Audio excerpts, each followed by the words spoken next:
Welcome to Analog Schtick, a PlayStation 2 podcast, the podcast where every month we do a deep dive on one PS2 title. You can find us on podcast platforms as Analog Schtick, as well as a video version of our podcast on our YouTube channel, Joystick. I'm your host, Clayton, joined as always by my Soviet comrade, Morgan. Morgan, how are you? Hello, comrade. Hello, comrade. Welcome to our podcast. Anything been happening this month? Honestly, no. I don't know what the date of our last record date is. Was it it was like in the middle of October, wasn't it? Because it was about like a month after I got married. Yeah. And here we are about another month later, so I'm not divorced yet. Yeah, that's good. I was about to say, anything changed with your marriage? No, nothing. Okay. We're good.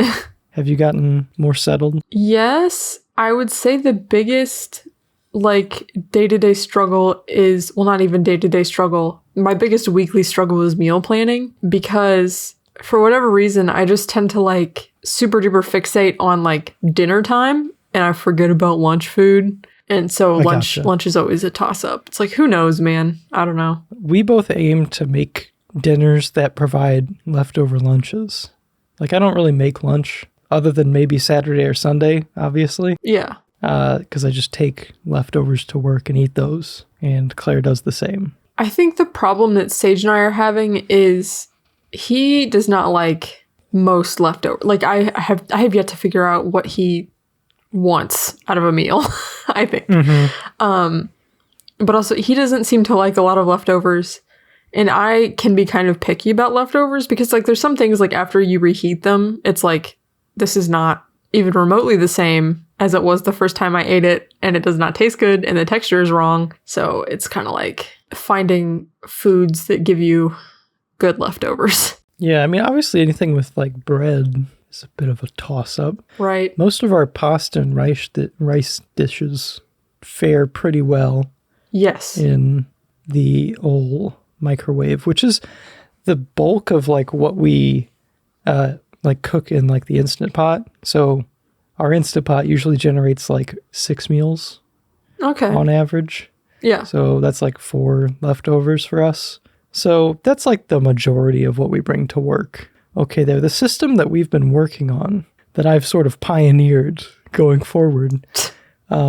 Before we didn't really have a set plan for what meals were going to look like throughout the week. We kind of had a general idea of okay, we need to cook a couple large meals to provide for the rest of the week. We kind of started flirting with this idea of a big meal Sunday night to provide food, going into the week, to give a start to our meal, meal prep reservoir of food. The system that I've settled on for now, and I kind of believe in it may be the perfect plan for us, is we do 4 real meals in quotation marks, medium to large meals.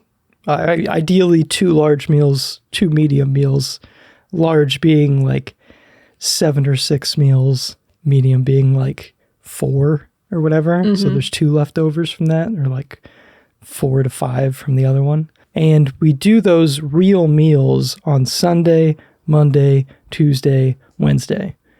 And then throughout the rest of the week, we either eat those leftovers if there's, an abundance of leftovers that week, or we have just easy meals kind of at the ready. We have like a simple pasta dish that we could just heat up some broccoli and Alfredo, or a pizza, or frozen Chinese food, what have you. Just a variety of very simple meals.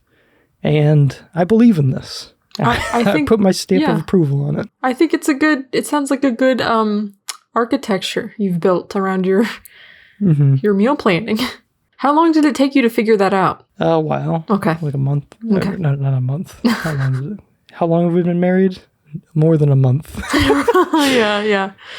Whatever, a year and a half. Yeah, that's how long it took. Oh my gosh. Yeah, I mean, it's been learning how to cook has been wild for me, because I think back to being in college, I just kind of refused to eat out or buy pre-made meals like, Yeah. like Hot Pockets and crap. And I feel like that kind of set me up for, I don't know, some amount of success going into like married life, or just, domestic living in general, because I feel like I don't need to eat out as much, because I've kind of know how to make a meal with things in the kitchen. I'm getting a little drunk already. Okay. But yeah, you'll figure it out. Yeah. Our main goal so far has been because when we were like dating, we used to eat like restaurant food and stuff like that all the time, and that adds up. That gets expensive. And so the main goal has been like to cut back on that. Expensive. Yes, yeah, it does. Although doing anything is expensive right now. That's true. Oh, okay. So, all right. Do you know what spam is? Mm-hmm. Okay. I figured you did, but I don't know what it is. Okay. I don't think anyone knows what it is, but I know the thing you're talking about. So I thought to myself, I was like, oh, like spam is like a meat that's like, relatively cheap because it comes in a can and it's probably not like the best thing for you ever, but it's meat, right? It's like cheap meat. Yeah, just really processed. Yeah. So I went to the grocery store today with like some like recipes in mind that I saw for like spam and like stir fry or spam and I don't know, just like other things that I wanted to try. It's a Hawaiian thing, right? Spam stir fry? The recipe I saw was from like a Japanese family. Oh, okay. Anyway, spam, $6 a can. I was like, really? What? Yeah. That's expensive. Yeah. We bought a pound of turkey for cheaper than that. Right. And I was like, what the heck? Like turkey, like shredded or not shredded, like the lunch meat turkey? Ground turkey? Oh, okay, yeah. Oh yeah, or like ground beef. I feel like ground beef isn't $6, is it? It's the chicken, and our chicken like went up like doubled in price. Oh, okay. It's been crazy. Oh. It's like a $25 pack of chicken. It's insane. You can get like in town where Sage and I are, you can get like a bag of like Tyson like frozen chicken breasts for like $12. So. Oh yeah. Yeah. Sam's. When I worked at Sam's, it seemed like a very decent place to buy like meat from. Well, yeah, because you get probably a ton of it, right? Yeah, you can buy like full on like portions of an animal. Right.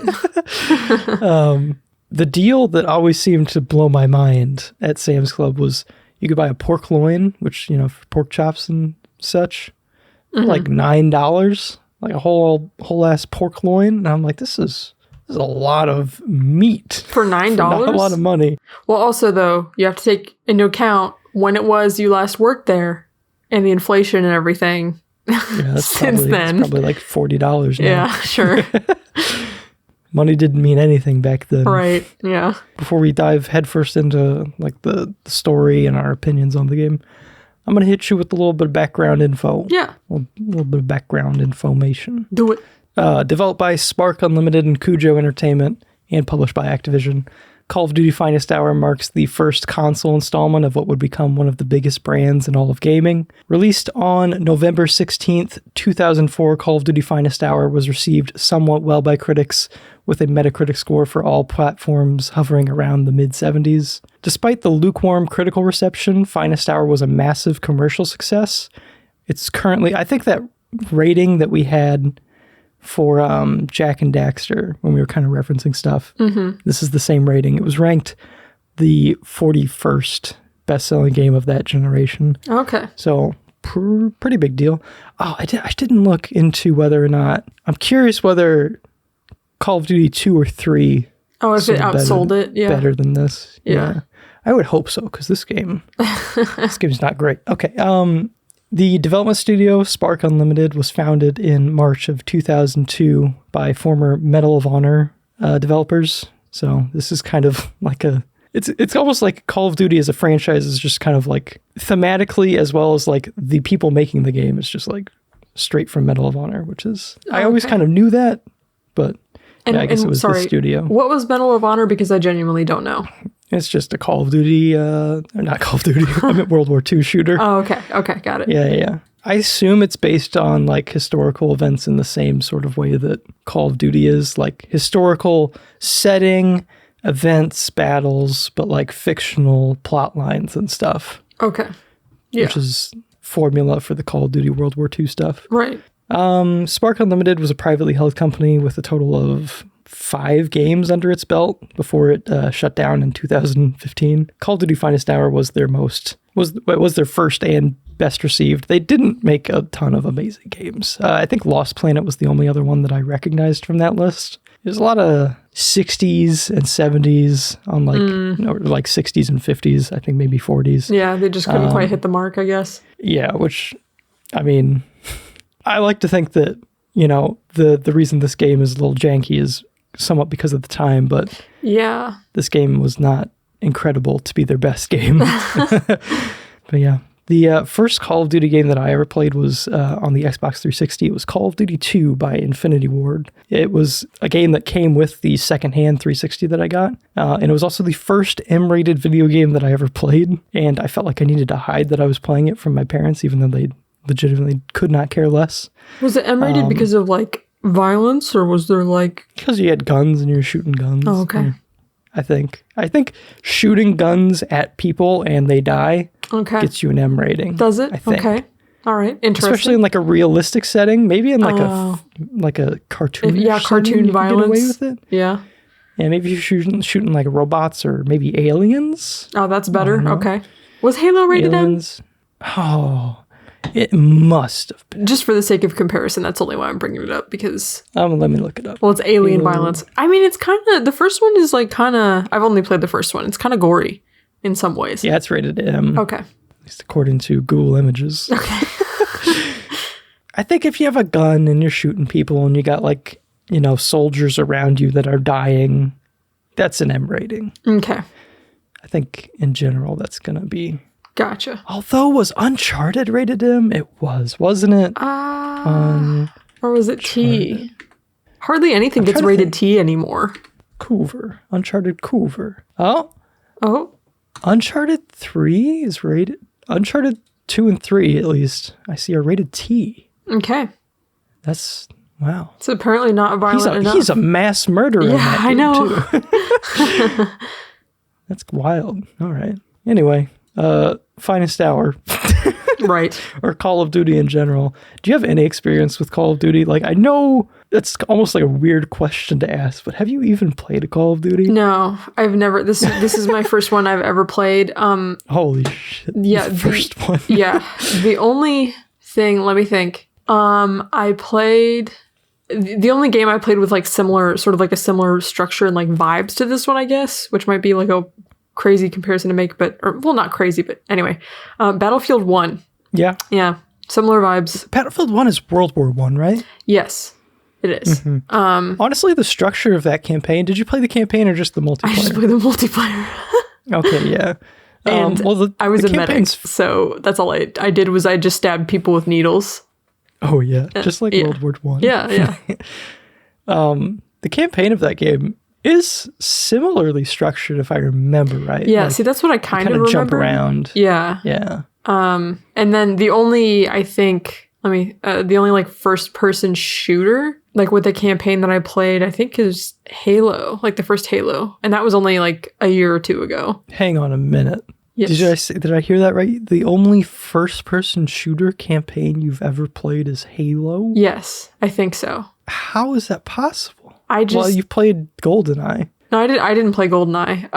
Well, my dad... GoldenEye. My dad would play Nightfire. I didn't play Nightfire. I watched him play. But, yeah. But I never really picked it up myself. I'm trying to think of any game that I know you've played that would break this. Yeah, no, first-person shooters, like with a campaign, sort of like the structure of game, it's just not my thing. Like I've never been really like drawn to that. I'm down for them. They're like the video game equivalent of like an action movie or like a Marvel movie. Okay, wait, does Uncharted count? No, I mean yes, kind of, but I was thinking first-person shooter campaign. Yeah, I guess that's third person, isn't it? Yeah. I mean, like, I think they're very similar. The formula, yeah. But, like, first-person shooter, you have not played any? No. First-person shooter? Morgan, should I omit this from the episode? No. This is going to tank our credibility. The first, like, first-person shooter-esque thing that I ever got into was Overwatch. So, before that, I just didn't... Actually, okay, yeah, that's true. Yeah, before that, I didn't really touch that genre, like, much at all. I mean, I wasn't ever huge in it. Like, my main touchstones with...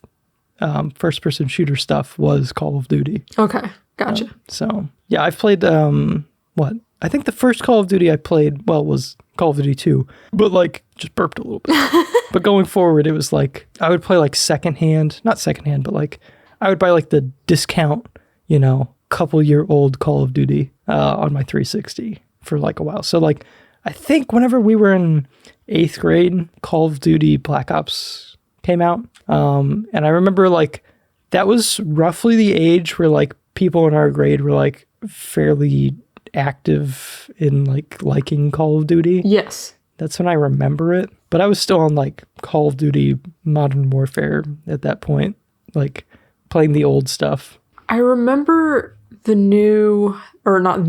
was a new Black Ops or something that came out when we were in like 7th or 8th grade. And I remember kids like skipping school that day to stay home and play it. I remember that too. Yeah. That was pretty wild. Yes. It was hunting and Call of Duty. That would be the two reasons people would take off school. Yes. Yeah. You're right. I've played everything up to like Ghosts, and then I played Modern Warfare 2019 when that was re-released. So the 360, like up until like Xbox One era, I'm fairly well versed in my Call of Duty stuff. But yeah, as far as like campaigns and stuff go, I didn't get into the multiplayer for every single one of those games. Yeah. Me and my brother would sometimes like share an account because we had to like share our Xbox. Oh, nice. That was like, oh yeah, that was fun. Anyway. So do you want to get into the campaign for this Call of Duty? Well, before we get into the campaign, I just want to mention, so for this episode, I was like, okay, Call of Duty Finest Hour is a like spin-off of Call of Duty 1 for the PC. And I was like, oh, okay, I'm going to play Call of Duty 1 on the PC first and then play Call of Duty Finest Hour so I can like kind of see where the differences lie. So I played through all of Call of Duty 1 on PC. Fantastic time. Made by Infinity Ward. Certainly worth noting. And then switching over to the Spark Unlimited like console port sort of thing, it was super rough. Like the difference between developers, I think, is just like a humongous difference in like the quality of the game. Call of Duty famously has multiple developers like to this day. Infinity Ward is the original. Yeah. So, and still kind of regarded semi as the best, even though it's not a lot of the same people. But yeah, played through all of Call of Duty 1 for this episode, and then played up into the American campaign for Finest Hour. I don't know. I was gonna finish it. I had time to finish it. I hated it. Okay. So I didn't finish it. So what about you? I got to... Was the British campaign the one in like North Africa or like Northern Africa? Yeah. Okay, yeah, I got to that. So a preface for like my experience, I was playing on an emulator and I was too lazy to figure out and fiddle with my settings. I had like severe like frame rate dips, like the game would like slow down if I like looked at an area with like too much going on. So I had to like sort of like strategically like not look at very detailed things or very like active crazy things because it would slow down my game to like 70 or 50% or whatever. And so that got to be annoying, and then I just kind of stopped. But I got to about, I think, a mission or two into like the North African chunk of the campaign. So you like almost finished it. Oh, okay, I did. All right, well that's good. It's only 4 episodes. You didn't get to the Jeep part, right?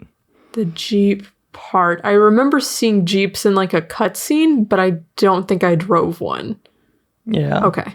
So there's 4 episodes, not 4 episodes, drunk. 4 levels in that campaign.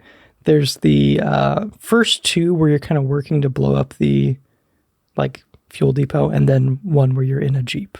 Okay. And you probably would have remembered that. Yeah, I don't remember that. Yeah. So let's get into like the campaign. Okay.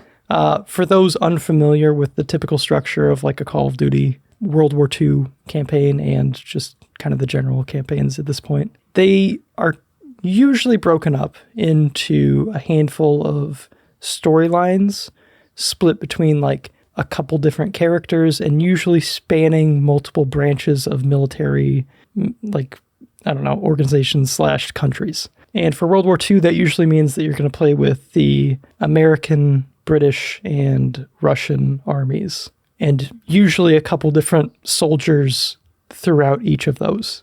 And one complaint that I think that I have generally with the World War II stuff, whenever I'm doing like a sort of, is there like a name for like a split narrative like this where you're focusing on like multiple characters? Is that like a... I mean, typically like from a writing standpoint, I mean, it's like point of view, like POV. So it's, I don't know. I mean, but you don't like really return to the characters. Like it's just like a one shot from each like person, I think. Yeah. Aside from the American campaign, you don't return to any of these characters. Oh, okay.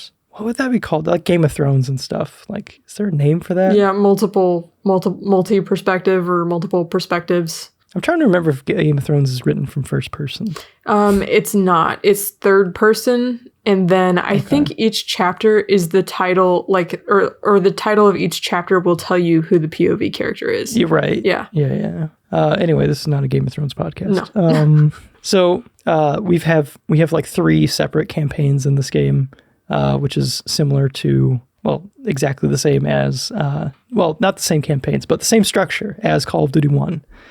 We have the Russian campaign, the British campaign, and the American campaign, focusing on different aspects of World War II than the PC original game. The Russian campaign is the one we start out with this time, and it is set, we are like arriving in a boat to the Battle of Stalingrad, which is kind of like portrayed as like a shit show.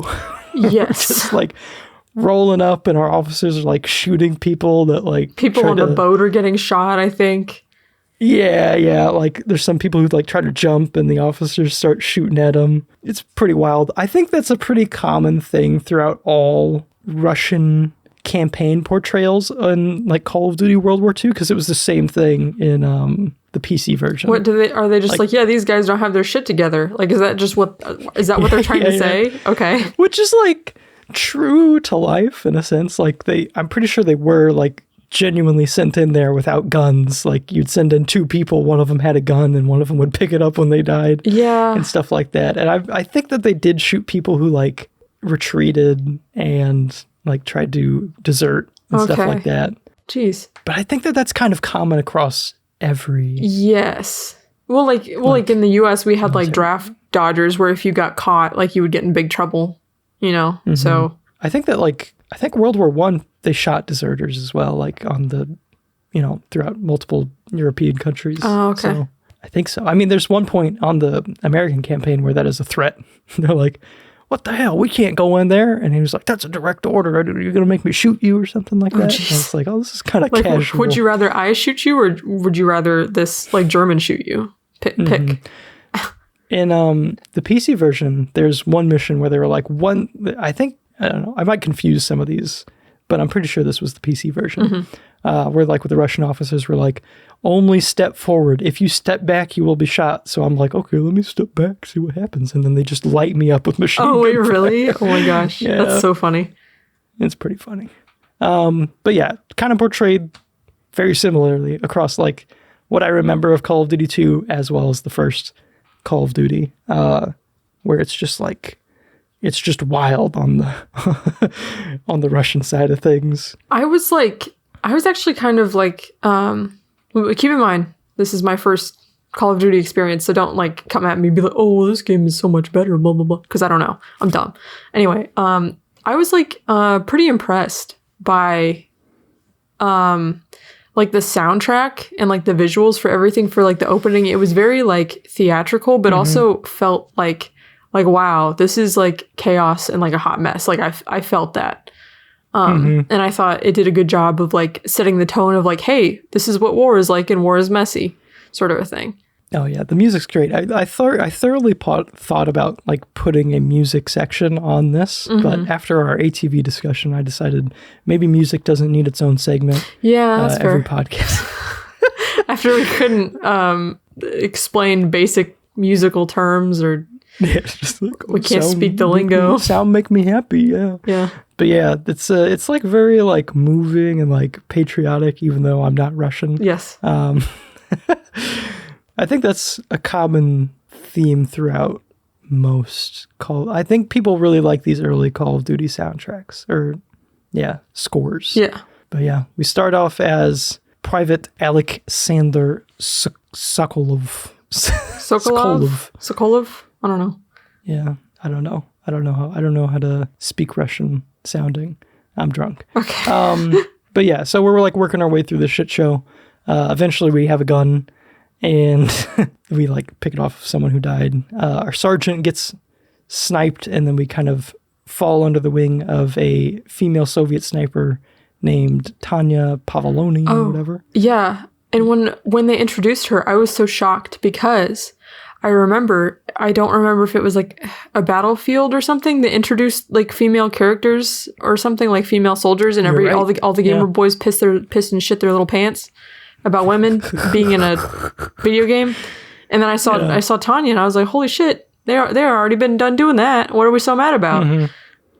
Yeah. I mean, this is like there is a Russian sniper woman. Oh, in yes. Real life. I don't remember if this Tanya is supposed to be. I don't remember what her IRL name is. It might be the same woman. It's Lidima Pavlenko or something like that. This one is probably based on her, right? I would assume. Okay. Like, because I don't think we use real people in Call of Duty generally. Okay. It's like fictional people from what I can tell. As far as like soldiers and stuff like that. So yeah, I had to assume that this was in her likeness, because the idea of there weren't a ton of like female Soviet snipers. Yeah. So and to my point, I had to assume it was based on her. Yeah, and to my point that I just said earlier about like, why are the gamer boys so mad about, I understand that like from a historical accuracy standpoint that like, yes, of course there were like less women than men serving and like fighting in these conflicts or whatever. I don't have a problem with that, and I'm not going to dispute that. But I think it's like a little silly to get mad over when it happens in a video game, because it's not real. And that's all I have to say about it. I agree. I remember this was happening, not to get political, but I remember this was happening around the same time that Kingdom Come Deliverance, that controversy around there being like no people of color in that game. Oh, I thought the controversy was that there was people of color. It was that there wasn't. Okay. So it was like generally speaking, it was like a left-wing politics sort of like issue. And I think generally speaking, the Battlefield thing was like a right-wing controversy issue, if I had to generalize. That's what it seemed like based on the people who like talked to me and were like upset about it. Yeah. Personally, I thought that both were a little silly. Like I felt like both developers had the right to portray whatever they wanted for whatever reason they wanted, whether it was historical or just how they wanted to portray the subject. Mm-hmm. Like, I guess if they wanted to claim historical accuracy and it wasn't, that would be grounds to be upset. Yeah, yeah. Or just like call them out on it. Call them out on it. I think my voice cracked there. But yeah. Also, that's a good point. They were doing it here, and I doubt anyone had a problem with it. They were probably like, cool. Oh, hot lady. Oh, she knows how to shoot, and she's a woman? Oh, cool, that's hot. Like... Was she meant to be hot? I don't think so, actually. Yeah, I think she's just a woman. Well, I know, but I'm saying, like, you're telling me that there is not, like, some guy out there that was horny for Tanya? Hot, Morgan, huh? Yeah. Huh? Trying to make all women hot in video games? You sexist pig. But yeah, I thought her character was cool, and I thought her inclusion in this game was cool. Yeah. Before we move on to like the Tanya stuff, typically for Call of Duty campaigns, it is like a trope to start out in some sort of boot camp, like at an army base in like a safe place. Yeah. This is a thing for the first Call of Duty. It's a thing for Call of Duty 2, Modern Warfare 2, maybe Modern Warfare 3. I can't remember. But it's like a common thing that they do. At least early on, maybe not in the later ones. But I really, after like playing this version of like Call of Duty intro, I have to say I prefer like the taking it slow. You're at a boot camp, like you're getting ready to be shipped out somewhere, and you're just like, you got like a drill sergeant kind of yelling the controls at you. I preferred that. Yeah, in this intro, as much as I just praised it for being like cinematic and, like a lot of like, ooh, what's that? Like a lot of like looking around at the scenery and stuff. It was a bit stressful to have your sergeant or whatever screaming instructions at you, like over a bunch of gunfire. And it's like, I'm sorry, how do I play the game? I can't hear you because the music, the orchestra's going full blast and there's gunshots and I'm confused. I guess it's like, there probably wasn't like a boot camp or anything for the Russians. Like Russian soldiers. They probably just got shoved into it. Oh, no.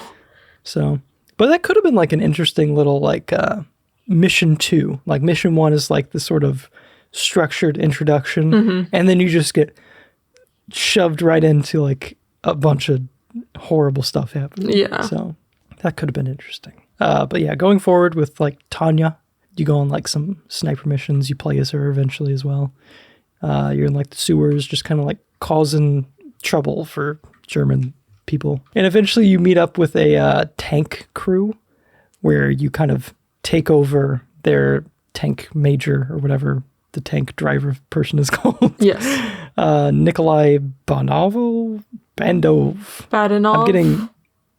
getting more dyslexic the more I drink. So yeah, you take over as him for like the rest of the Russian side of the campaign. And I found these missions in particular to be like pretty grating. Like the tank stuff is where I started to like really hit like a difficulty wall of like, I can't beat this. I'm on the easiest difficulty. Yes. And I just can't beat this. That first mission in particular was what caused me the most trouble. See, yeah, I was wondering if I kind of save state scummed my way through it, so it didn't hang me up so bad because I was, I guess, technically cheating. But there was that one thing where it's like, okay, like, is it like you provide cover for the tank crew or something to come in the shed so that they can like get the there's tank? like one dude who's like sitting under the tank and is like, keep me from getting shot, please. Yeah, but you have to like sit up at these windows and like snipe like the Nazis or whatever, like running at the shed, and it's like, oh yeah, protect them for 9 minutes, and I was like, you don't actually mean 9 minutes, do you? That one, yeah. And then it just went on for so long, and I was like, why is this 9 minutes of like a shooting gallery, basically? Yeah, that was a thing actually in Call of Duty on PC as well. There was one where it was like, defend this bridge for 10 minutes. Why? It's like, it doesn't have to be that long. Because the rest of the game felt pretty fast and fun. I agree. And going forward, that next section where you have to defend him while he's doing the tank repairs and he can just die. Yes. I had him die a couple times. And then from like repairing the tank, you have to then take over the tank, and that's the first section where you are doing like tank battle stuff. Right. You have to like drive the tank to like Russian headquarters and then like battle a couple tanks and stuff. The whole tank thing is messed up. Like you start out with some armor. You have like 1 bar of armor, and then you have 1 bar of health. The armor, once it's gone, goes away forever. The health comes back slowly. But even on the easiest difficulty, I was just getting pounded by like just random old like RPG. They're not RPGs, but like RPG German soldiers just like sitting up in like a building somewhere. Yeah. Just randomly hitting me with like an RPG, and I'm like losing all my armor almost immediately. I kept, you know how you have like the the tank, I don't know what it's called, like the heavy fire rockets, cannon, whatever. Like the tank shell. And if you shoot the ground too close to yourself, you will damage yourself. I did that a couple times. Yeah. Because you have like the machine gun fire, and then you have like heavy artillery, also, basically. It was throwing me for a loop that like the machine gun fire, like you couldn't see it. Like you would see the hit markers showing up, but you couldn't see the bullets. I'm pretty sure you could see it. Oh, you could see it? Well, Was that an emulator maybe thing? something was wrong on my end. I don't know. That could be an emulator thing. Okay. Fairly certain I could see it. Okay. Unless I was just imagining it. But yeah, that first mission messed me up because there's no checkpoints. So Yikes. If you die in the tank, you got to just restart from the beginning. You got to watch Tanya get shot by a tank over and over again until you just... I like dumb luck made it through it. Like I woke up one day and I was like, okay, maybe I can do it. And I just like made it through. Yeah. I had to sleep on that one. I mean, you had the luxury of saves. Yes, I did. But was there any... Did you like notice that the checkpoints were all busted for most of this? No, because I was... Well... I kept having like navigation issues where it's like the environments are, like it's a PS2 game. So it's not like the most like complex thing you've ever looked at in your entire life. But also I felt like I was getting like a little lost. But no, I don't really remember having an issue with the checkpoints. Most of them have like, I think 1, maybe 2. Okay. But like, for the most part, I think you have to complete the whole mission in one go, which is pretty rough. I don't know if it was like padding or just like an oversight or what. Like, it's hard to... Yeah, maybe they didn't play test enough or something. I don't know. Yeah, just like with random people who are like, I don't know how to control the tank immediately. Right. So yeah, the rest of the campaign is a lot of tank missions. I think like overall I liked the Russian campaign, other than the end. It started to fall off for me. All the on-foot stuff in this game I'm totally fine with. Like, well, not totally fine. It's better than the tank stuff. All right, I'll say that. Yeah, I think all the on-foot stuff I still have some big problems with. Yeah. So like on paper, like looking at like the Russian campaign, like how it starts and like who you follow throughout it, I think it's pretty solid. Like, you start as this dude and you're on this like crazy battle, and then you like follow the sniper and you're just like, going on these like stealth missions, join up with the tank crew. I think on paper that's pretty dang varied. Yeah. I think I would have preferred, and this is similar to like the American campaign as well. As far as like, like, hey, you're doing this, then you're doing this, and then you're with this person, and then you're with this person. I would have preferred to kind of treat each of those sections like little chunks and to kind of parse them out. Like, okay, we're with the Russians to start. We do like those couple missions. And then like maybe before we join the tank crew, we just like cut over to North Africa and kind of like cut back and forth instead of do all of the Russian, all of the British, all the American campaigns, like in one go. I feel like that would have kind of been a little more fun. There's no like bring everything together moment, which is kind of just like a result of it being like historically dependent on like what happened. Right. So you can't be like, oh, all of a sudden Tanya is with, Sergeant Chuck or whatever his name is, just like halfway across Europe. Like, oh, that can't really happen if you want to like stay grounded in a sense. So I get that, but I think it could have been remedied by having him jump around a little bit more. Yeah, it would have kept, I guess, the environments from like getting old or whatever. Because I think I kind of just, in general, I end up preferring like the American and British campaigns to the Russian campaigns out of the first Call of Duty and Call of Duty 2. All right, so moving on to the North Africa campaign.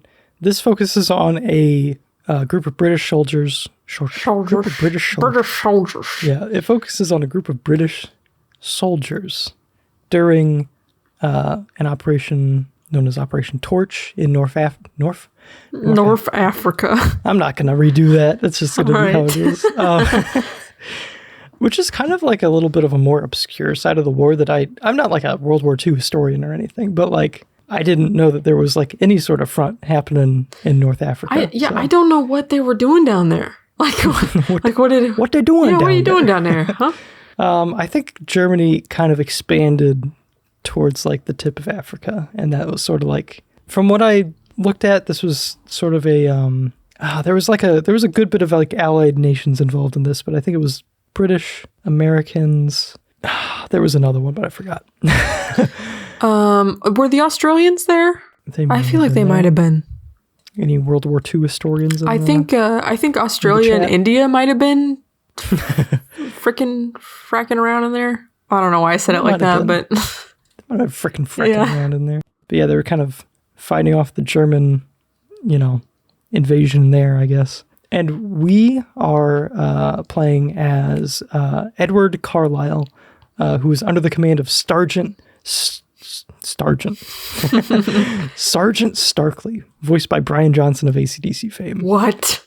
Did you know that? No. That was like one of the first things I saw on the Wikipedia page. It was like, oh my gosh, hey, Brian Johnson's in this game. It's like, what? Oh, why? Interesting. But yeah, he's the sergeant that you're kind of under the whole section. Yeah, this is a pretty short campaign. You start out, like I mentioned earlier, you're destroying like a German fuel depot like in the middle of the night, which I gotta say was really difficult to see. I played it on like every monitor that I had available just to like see like, oh, is this just the monitor? But no, it's just very difficult to see on every monitor. I don't know what the deal with that is. because it's like the middle of the night and you're like attacking a German fortress. Oh, geez. I think the aesthetic of it is pretty cool because it's like this sort of like sandstone kind of fortress thing. Oh, yeah. Visually speaking, I was like happy to be in this section because I was like, oh, it's different than like the gray stone of Russia. Yeah, it's like the opposite. Yes. It's pretty short and sweet. I liked the length of this. Like, if there was, instead of like 3 long campaigns, I would have liked to see like maybe 5 or 6 campaigns of this length that focus on like completely different sides of the war. I think that would have been fun. Yeah. Any general thoughts on this? I know this is where you ended up stopping. Yeah. So this is not 100% like exclusively an issue with this section. I kept having an issue where I couldn't, like, it's hard to tell sometimes when you're like surrounded by soldiers, like who's friendly and who isn't. Yeah, so I spent a lot of time shooting my own guys. I mean, other than hovering over them, like if you wait and hover over them. But yeah, I agree. I've also shot a couple friendlies. Right. I noticed that in pretty much every section I played, I would shoot friendlies. Well, and like in the Russian section, like the Nazi uniforms, I mean, they weren't like the same as the Russian uniforms, but they were like close enough to where it's like I can't quickly distinguish between these two. Yeah, I agree. And the darkness did not help. No. Oh, one of the other things that's interesting that I was just reminded of, the first Call of Duty, unless I'm insane, it didn't have hit markers. So this had like actual like, oh, you hit the enemy, like kind of. Yeah, there's like red mark. There's like red arrows or like red triangles that like show up so that you can tell. But there's an issue where if you're shooting them and they die, you don't really realize it because the hit markers still show up for a while after they've died. Oh. Which is stupid. Oops. Yeah, that is kind of stupid. But yeah, after you blow up the fuel depot, you have like this vehicle level where you're the gunner on this Jeep. Again, no checkpoints, just like shooting trucks and driving up to this fortress that you're trying to take. Then you take the fortress, and that's the end of the British campaign. Yay. Pretty simple. Moving on to the Western Front, the American campaign. The American campaign actually takes place after D-Day, which I believe that it's kind of a stereotype to play through D-Day. Yeah, probably. Yeah. I think not World War II. Call of Duty 2, I think you play through D-Day. Okay. Interesting. Yeah. So this is after D-Day and the retaking of France. So this is kind of centered around the time where Germany is like retreated back to Germany. They're like, oh shit. It's time to go home. Yeah. But yeah, so you start by like playing as Sergeant Chuck Walker, who is working in the battle to take the Aachen, I think is how you say it. Is that the most American name they could think of? Chuck Walker. Aachen? Chuck Walker. Yeah. I thought you meant Aachen. I was like, I don't no, know. that's not what I meant. Chuck Walker's pretty dang American. Yes. It's like one step up above his name just being like Tex or something. Yeah, right. But yeah, Chuck Walker working with his boys to take Aachen, Germany, which is like the first German territory to like fall to Allied forces. Okay. So you're working with that. And then we cut over to Sam Rivers, who's part of like a all African American like tank squad of people. Wow. Look at that. They have a woman and black people.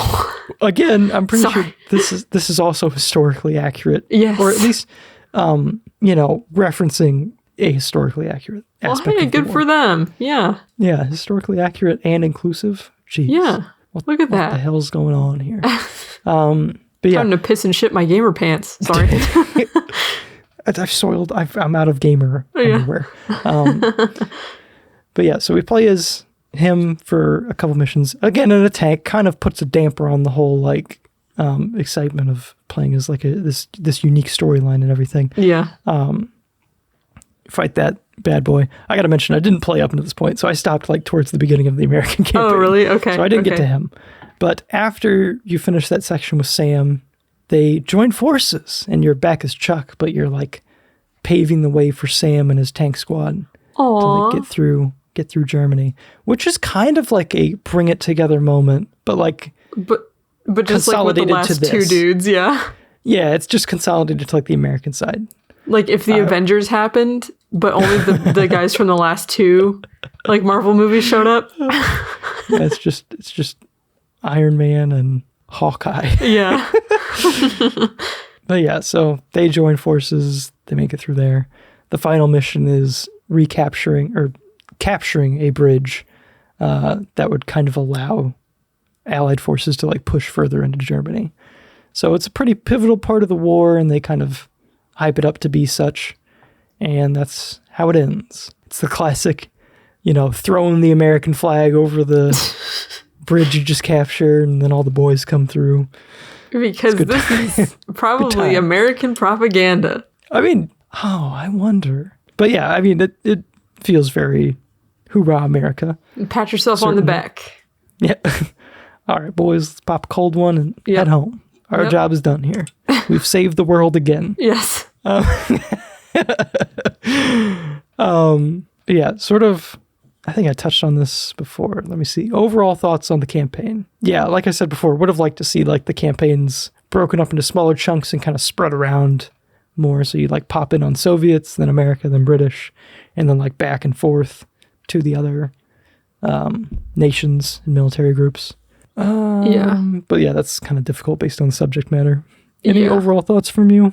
I just wanted to say I feel like this is something that's like standard with this type of like war game these days. And I don't know if it was back then, but I do appreciate the effort in like when each like playable character is introduced, they give you like a little blurb of like their backstory or whatever.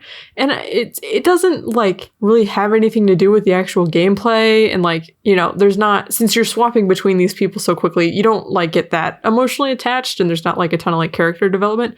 But I appreciate that it's there, because it's like, hey, I'm so-and-so and I got a wife and child back home. And it's like, oh man, that makes me care about you a little bit. Yeah. The one that stands out to me is Edward Carlisle, because I think his was like, I'm getting bored of me desk job. Was constantly writing to the wife about this. Yes. And she said, yes, Edward Carlisle, why don't you just ask to do something else? So I did. Yes. And now I'm in a life-threatening situation that I have not told her about. Yes. Yeah, I did like that. Yeah. That was pretty funny. Who else? This... remember I do like how it humanizes like who you're playing as. And I think that Call of Duty actually does something interesting. It's very minimal, but every NPC, like friendly NPC is named and like has like a rank and whatever. Yeah, I like that too. Yeah. Yeah, and you like watch them die and it's like, oh my God. Yes. Sergeant Booger just died. Booger. Yeah. Which is interesting. Remember Battlefield 1, the intro to Battlefield 1's campaign, which I guess you did play.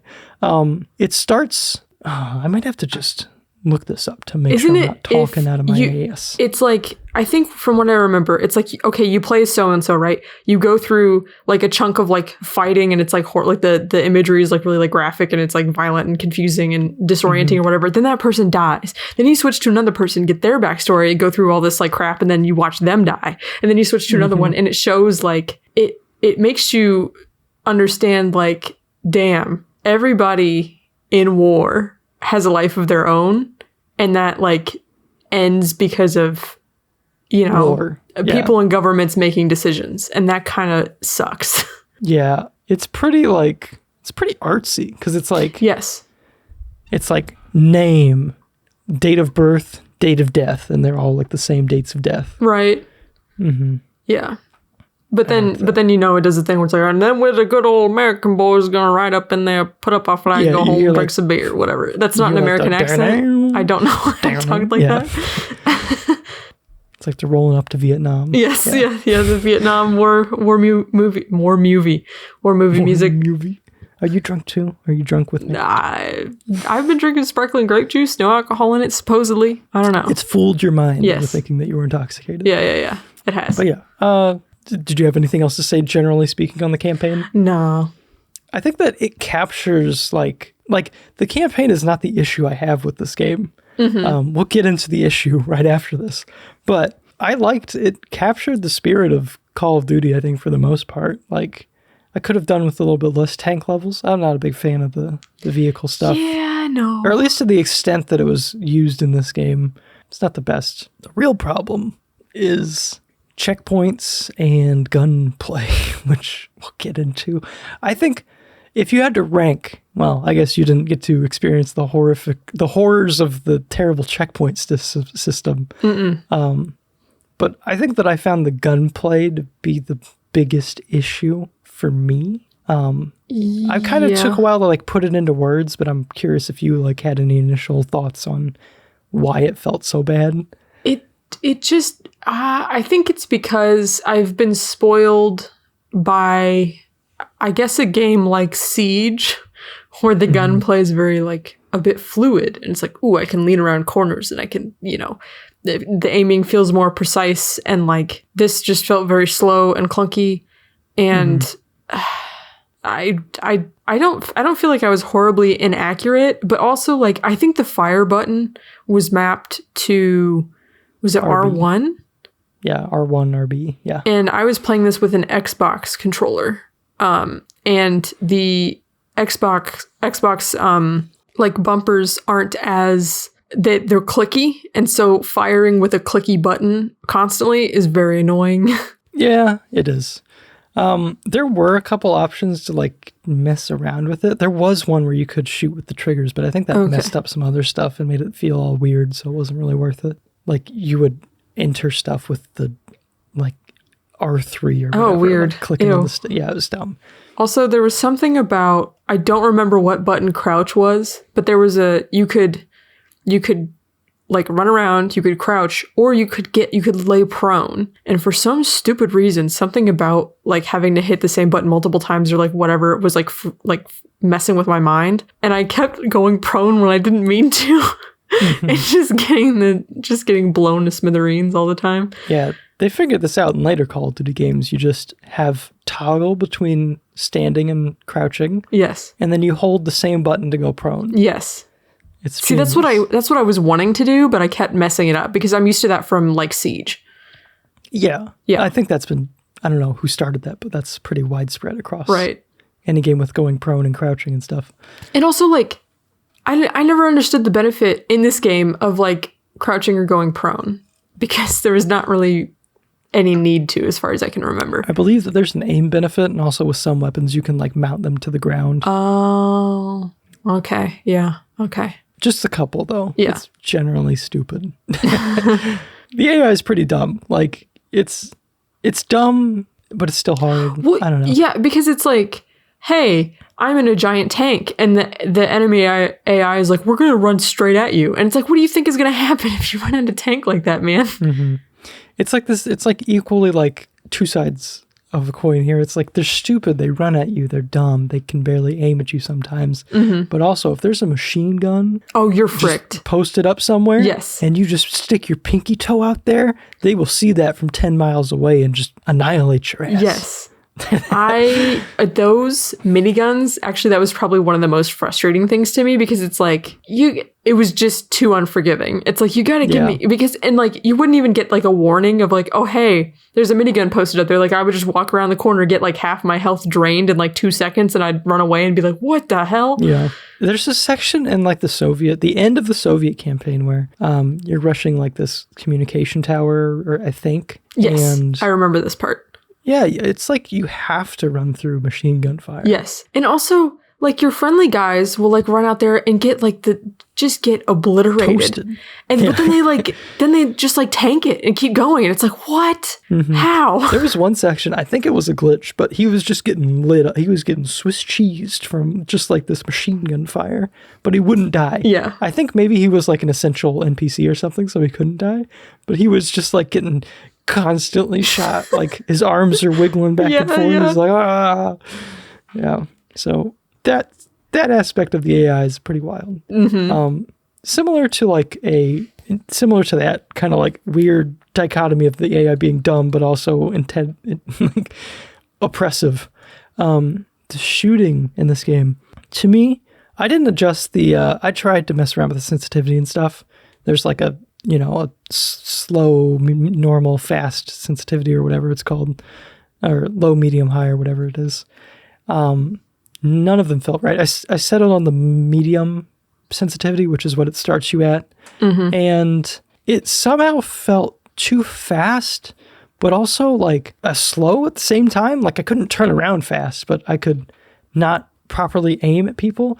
I think that there wasn't enough of a curve from like nudging the stick a little bit to like nudging it a lot. Like it felt kind of consistent. Like there was definitely levels, but it kind of felt like you're either not moving, you're moving it slow, or you're moving it at full speed. Which was very difficult to do like sniping and stuff like that with, like, or just any sort of like long range fight.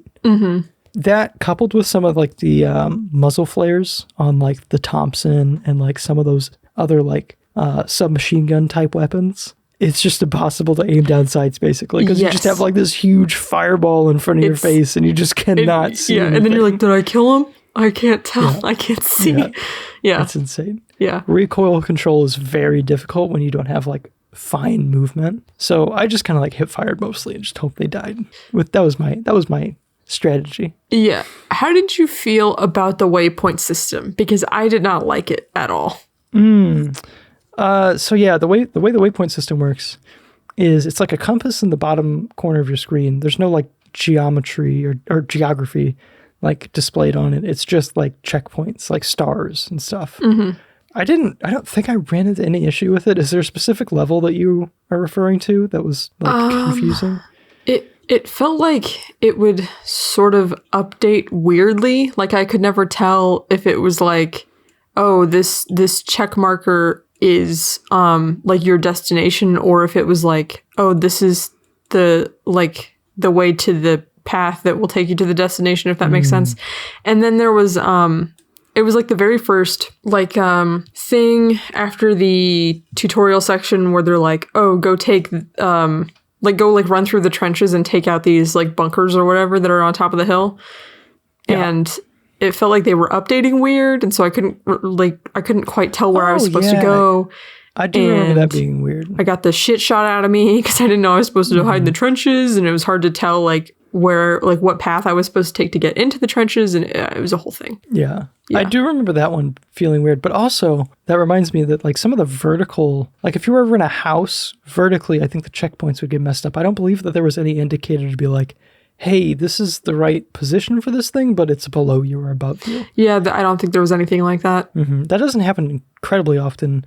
The one time I got confused was literally the last thing you do for the Soviet campaign, where you just have to like collect some documents or do whatever. You have to click on something, but you're in like a 3-story like radio tower. Yeah. And I just couldn't figure out where I was supposed to go. I had to look up a guide to be like, where's this thing? I can't find it. Yeah. Well, I also think it's like, oh, go get the documents, but don't you have to do something before you can pick up the file too? Oh, maybe. Because like I saw the document on the like on like the desk or whatever, and I was like, hey, there it is. Give me. That looks important. Give me. But I couldn't take it. Because it was on the 2nd floor, and I think you had to clear out the 3rd floor. Yeah, something like that. So, but yeah, that's generally speaking. I mean, other than that, it's like very similar to the whack-a-mole style gameplay that Call of Duty is known for. I heard someone else say that. I don't know if that's like a widely used term, but I thought it was very accurate to describe how like Call of Duty shooting works. Interesting. You're just kind of waiting for someone to peek around a corner. Yeah. It does that. It's kind of the thing. I don't think that's bad. I think there's a little bit of dopamine with that, where you like line up the shot, you're like, oh, come out, peek me. Yeah. That's true. So yeah, I thought that was a clever way to describe Call of Duty, and like generally like these sort of like low health, quick time to kill, cover-based shooters. Second biggest problem with this, and I guess Morgan, you can't speak to this as much. No. Second to the sluggish aiming and stuff, I would say that the stingy checkpoint system is probably the like I could take one or the other, but like the combination of aiming just being so difficult and the checkpoint system being so unforgiving is really what made me not finish this game. Yeah.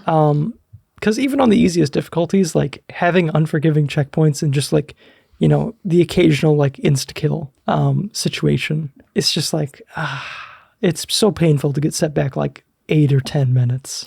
Yes, very. I did not really experience that. that bad. Yeah. But I can sympathize.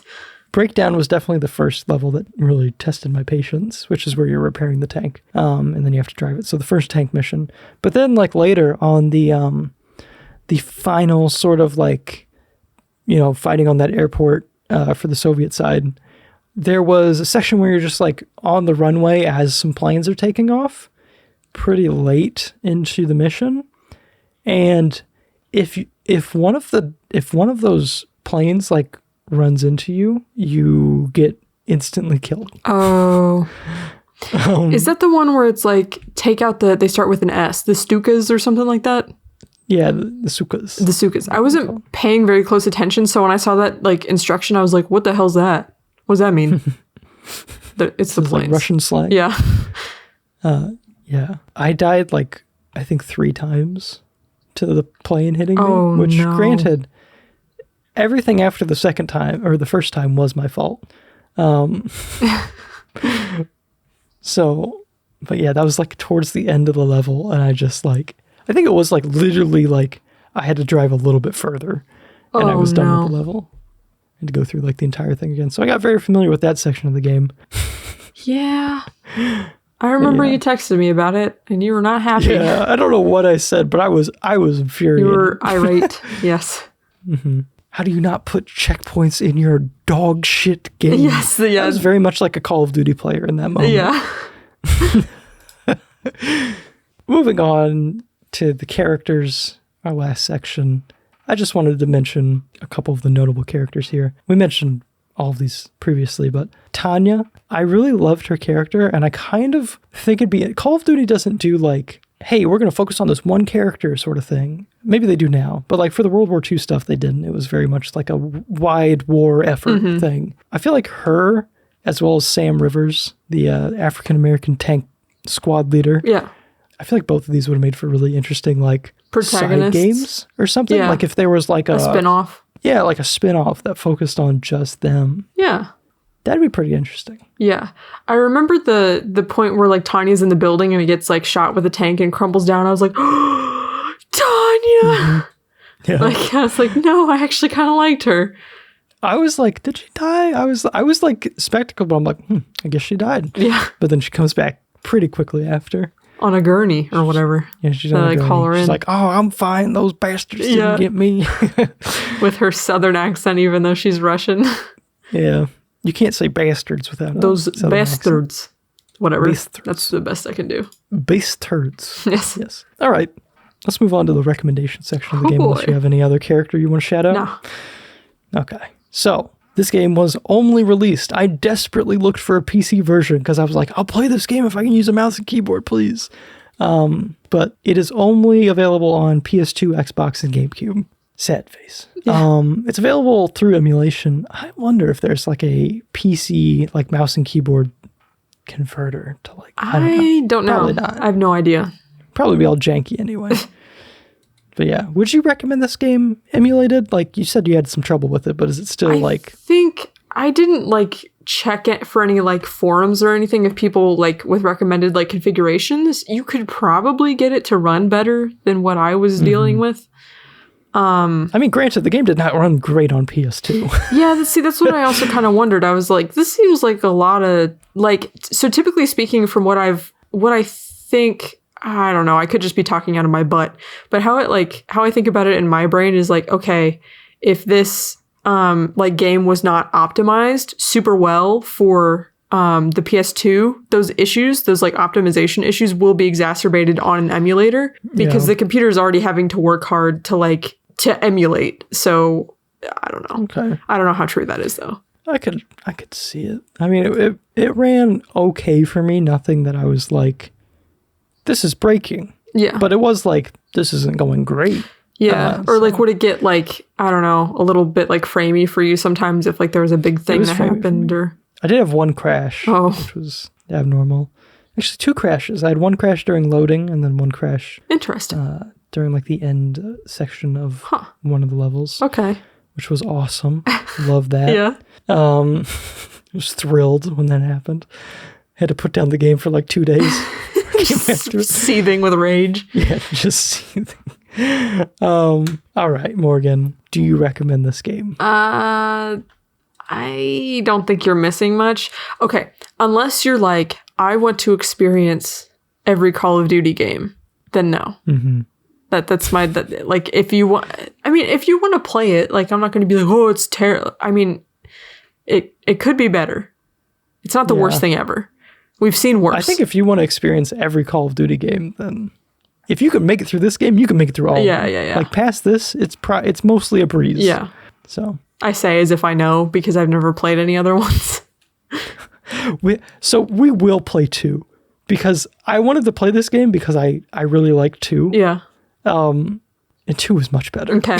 That's good to know. 2 is developed by Infinity Ward. Infinity Ward takes over as like the main quotation marks developer of Call of Duty, I think, in people's minds.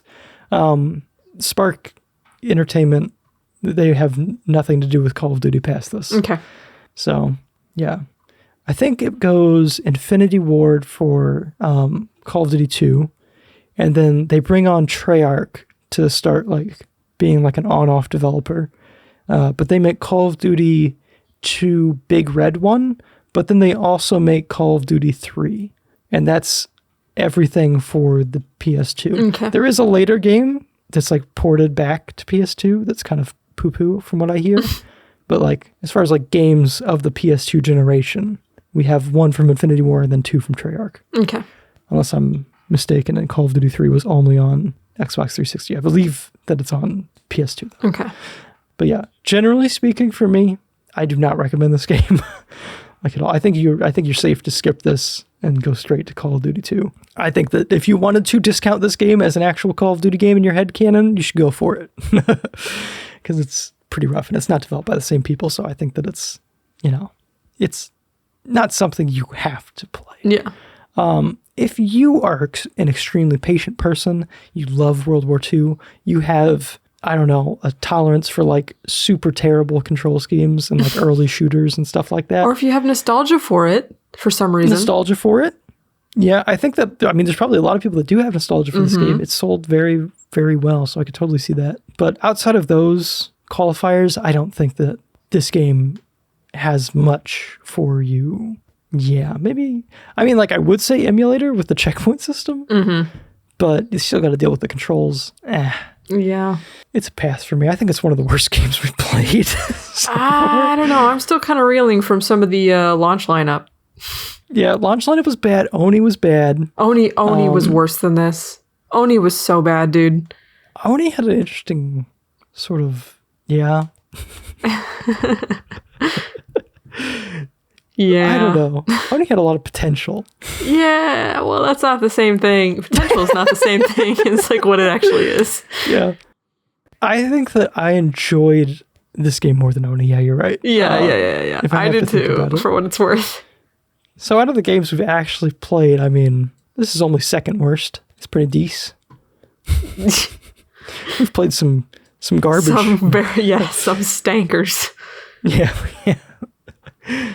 Anything from this game that you think should be brought over into a new Call of Duty? No. Anything worth salvaging from this game? Well, okay, all right. The little character speeches where they're like, I got a wife and kid back home, or my daddy always told me to do right by my country, whatever, like stuff like that. I'm like, sure. Tell me about a country man. Yeah, it was Sam from the tank squad. He's like, yep, I got married and then I went to boot camp, and I'm like, holy God, that's pretty traumatic. Yeah. But he's like, I'm excited to serve my country. Aww. I don't think they're really depicting like the horror side of war. No. It's very much like a, hey, we're off on an adventure sort of thing. Well, yeah, which that is like how some like people. The Russian side. Yeah, the Russian side is very like, I'm here to kill Nazis. Die. Yeah, and die. And die. Yeah. I think having played Call of Duty going forward, I think that the Call of Duty formula has been so well refined to like this like action movie digestible sort of experience that there's nothing that this game does better, other than maybe if you prefer the setting or like the like battles that it focused on or like something like that. I don't think that you could claim that this game does anything better. Anything else to add before we close it out? Bring back Tanya and Sam, you cowards. Honestly, that'd be pretty sweet. Yeah, that's all. Probably not, though. All right. So that concludes episode 10, Call of Duty, Finest Hour. Fantastic game. Congratulations on making it through. Kind of. Both of them. It's funny that I played an entire other game for this episode as opposed to finishing this game. So. What's our next one? Morgan, I will give you final. If you wanna inject anything that you want to play into next month, I will allow you to do it. Okay. Go ahead. If you want to, if you don't have anything, hold on. If you would prefer to play Pac-Man, you can. You know what? No, Pac-Man's fine. I don't. Are you sure? I don't. You don't have hold anything. on. Let me look at your list. I'm not thrilled with Pac-Man personally. Oh, shoot. Do I have? Oh, I do. Hold on. I have my old PS2 flip thing. Just a second. I'll be right back. We will reach Pac-Man at a later date for sure. All right, let me take a gander through my. We're making this up. Why is there AA batteries in here? Sorry. You should take those out. They're probably going to explode eventually. All right, this is the first time on the show here, folks. We are determining next month's episode live as we're recording. Let me look through my little booklet here. I'm going to bleep these out because I don't want to just say this and just, maybe someone wants it. Oh, okay.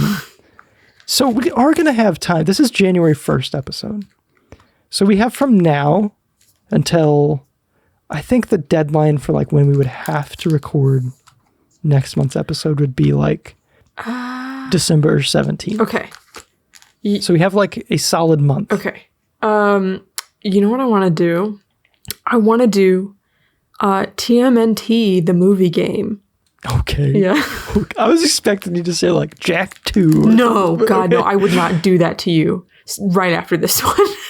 Is Jack 2 super long? It is kind of long, yeah. And I was going for the Platinum Trophy on PS3, so I have played through it semi-recently, and I don't want to spoil anything, but I just don't want to do that to you right now. So... Okay. So TMNT the movie? Yes. So this is based off of the... This is based off of... I think it's there's a 2007.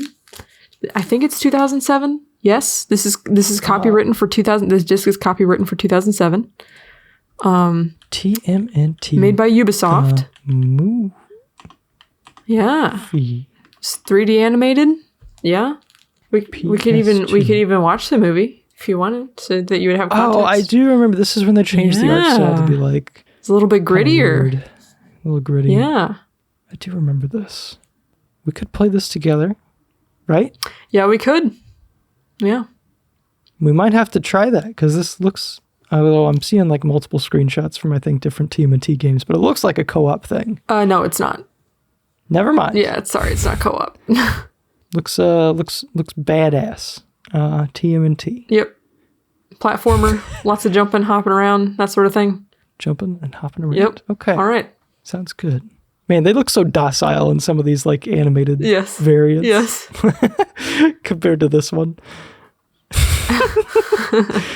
I'm looking at one where they all have little name tags on their belts. Oh. They got like D, M, L, R, and Raphael's just looking like a little bit edgy. Okay. But he's still kind of smiling and dopey.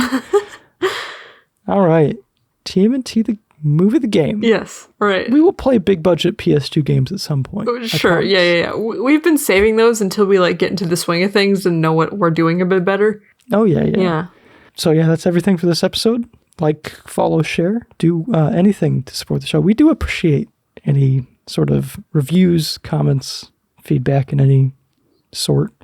The show is doing better than I could have ever expected. Yeah. We have like 30 followers on Spotify. That's insane. 30 people. I don't even know 30 people, but they listen to the show. That's fantastic.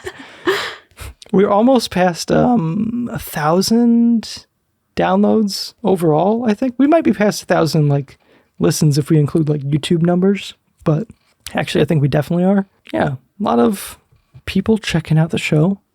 Hopefully some of them like it and stay. Yeah. It's fun. We hope you stay. Be our friend. Stay. Please. No, don't leave. Please don't leave. us. No. I can't stand to be alone with him anymore. No, I'm kidding. All right.